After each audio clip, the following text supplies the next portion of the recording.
ఒకసారి అప్పులు ఎంత ఉన్నాయని చెప్పి గమనిస్తే 14 లక్షలు కాదు, 10 లక్షల కోట్లు కాదు, వాస్తవ అప్పులు ఎంత ఉన్నాయని చెప్పి చూస్తే స్టేట్ గవర్నమెంట్కి సంబంధించిన డైరెక్ట్ గవర్నమెంట్ డెట్ ఇది కూడా ఏంది, నేను మార్చ్ 31 దాకా కూడా తీసుకోవడం లేదు, జూన్ దాకా తీసుకుంటున్నా.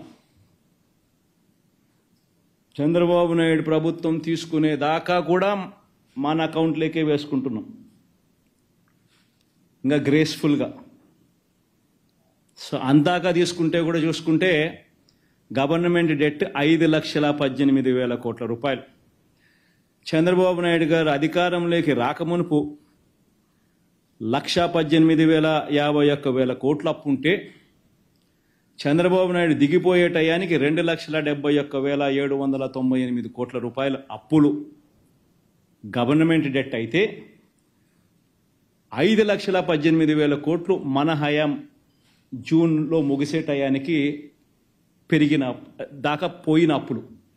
అంటే చంద్రబాబు నాయుడు గారు అధికారంలోకి వచ్చేసరికి 1,18,000, ఆయన అధికారంలోకి దిగిపోయేసరికి 2,71,000, మనం అధికారం మొదలుపెట్టేసరికి 2,71,000, మనం అధికారం దిగిపోయేసరికి 5,18,000 కోట్ల రూపాయలు అప్పులు.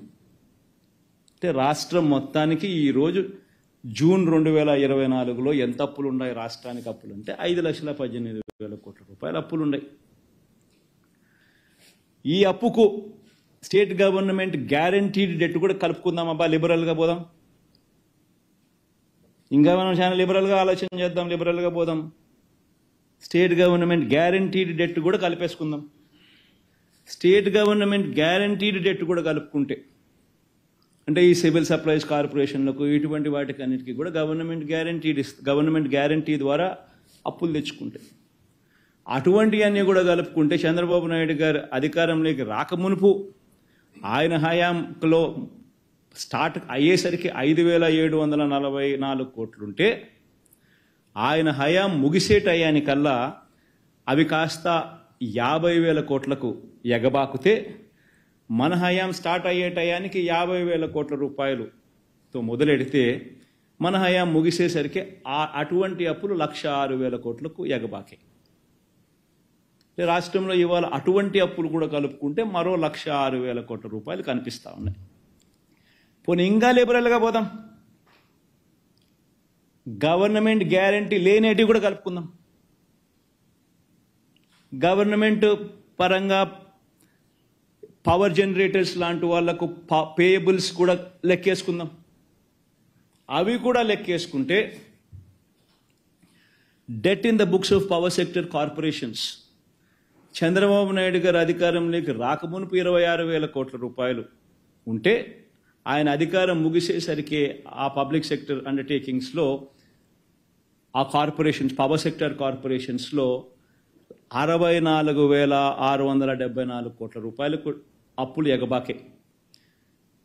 పవర్ డ్యూస్ పవర్ జనరేటర్స్ కన్నా కట్టాల్సిన బకాయిలు మరో 21,000. Power sector liabilities aggregate debt and payables ఎంత అని చూసుకుంటే 86,215 కోట్ల రూపాయలు.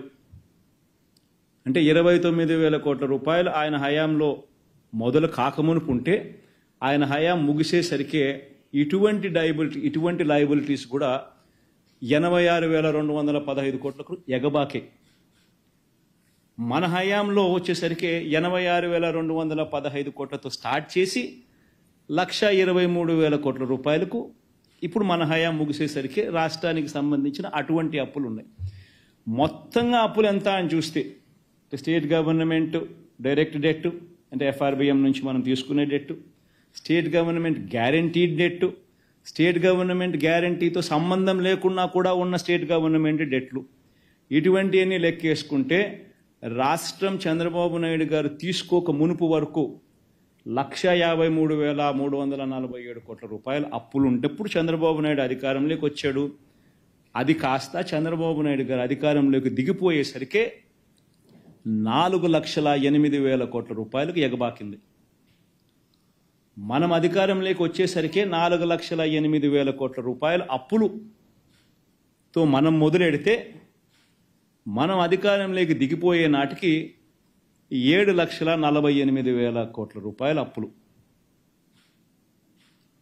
Compounded annual growth rate Chandrababu Naidu గారి 5 ఏళ్ళు, మన వైఎస్ఆర్సీపీ పార్టీకి సంబంధించిన 5 ఏళ్ళు, ఎవరి హయాంలో అప్పులు ఎవరు ఎంత ఎక్కువ చేశారు అని చెప్పి ఒకసారి చూస్తే చంద్రబాబు నాయుడు గారి హయాంలో 1,53,347 కోట్ల రూపాయలతో ఆయన మొదలెట్టినది ఆయన పాలన.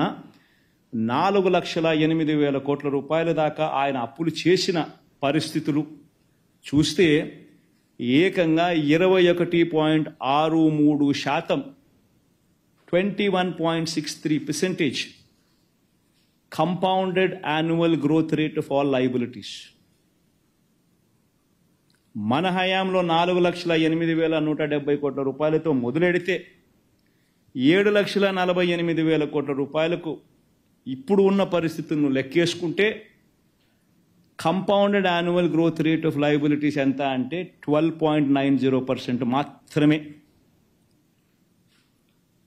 అంటే 21% అప్పు చేసినోడు గొప్పోడా? రాష్ట్రాన్ని దాన్ని ఏమన్నాడు, ఏం పదం వాడినాడు ఆయన? రాష్ట్రాన్ని ఆర్థిక ధ్వంసం. 21.63% compounded annual growth rate of debt చేసినవాడు ఆర్థిక ధ్వంసం చేసినవాడా? మనము కేవలం 12.9%, అన్నీ కలిపినా కూడా, అన్ని రకాల డెట్స్ కలిపినా మనం ఆర్థికంగా ధ్వంసం చేసిన వాళ్ళమా? అందరూ కూడా ఈ పాయింట్ గమనించాల్సిన అవసరం ఉంది. మరి ఎక్కడ 14 లక్షల కోట్లను అబద్ధాలు చెప్పడం ధర్మమేనా? గవర్నర్ ప్రసంగంలో 10 లక్షల కోట్లు అని చెప్పించడం ధర్మమేనా?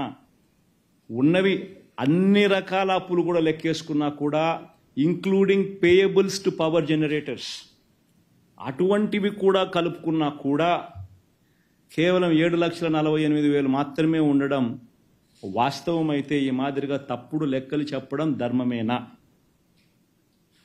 ఇన్ఫ్యాక్ట్ రాష్ట్రానికి సంబంధించిన ఆర్థిక వ్యవహారాలకు సంబంధించిన విషయాల మీద కేంద్ర ప్రభుత్వం రిలీజ్ చేసిన economic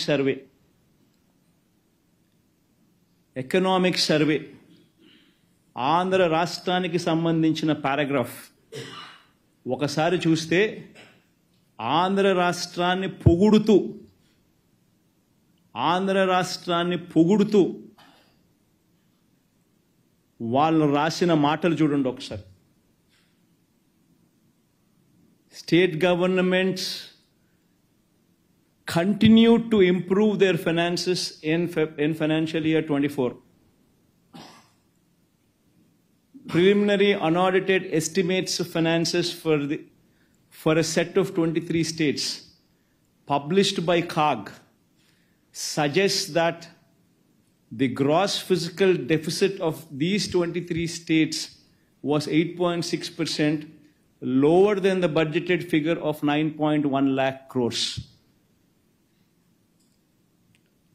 This implies that fiscal deficit as a percentage of GDP for these states came in at 2.8% as against the budgeted of 3.1%.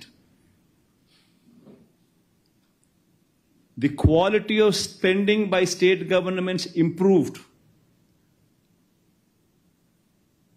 with state governments focusing on capex as well.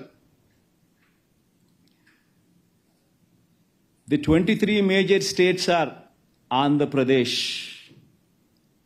Arunachal Pradesh అని ఇట్లాంటివన్నీ రాసినారు.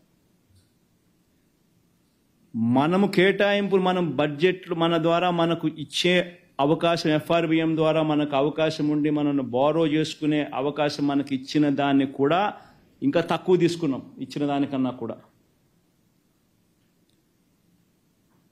Direct benefit transfer లాంటి గొప్ప కార్యక్రమాలు మనం చేసినాం కాబట్టి మన రాష్ట్రాలు ఏదైతే మన రాష్ట్రం ఏదైతే ఉందో దాన్ని పొగుడుతూ కూడా రాసినారు.